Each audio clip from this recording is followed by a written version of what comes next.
بسم اللہ الرحمن الرحیم۔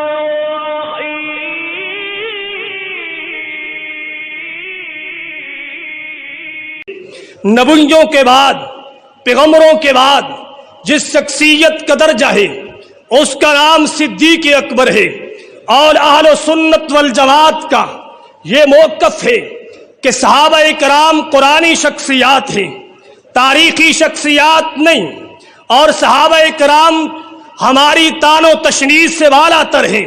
یہ اہل سنت والجماعت، اس میں چاہے کوئی بھی مکتبہ فکر کے لوگ ہوں، اپنے آپ کو اہل سنت کی طرف منسوب کرنے والا ہر فرقہ اس نظریے کا پابند ہے کہ ہمارے اصحاب پیغمبر تان و تشنیع سے والا تر ہیں، تو یہ اہل سنت کے نظریات ہیں۔ کچھ اہل سنت کے لوگ اہل سنت کے سٹیج پہ بیٹھ کے اہل سنت کے نظریات کو ٹکرا کے ہماری عوام کو ان کے ایمان کو لوٹنا چاہتے ہیں۔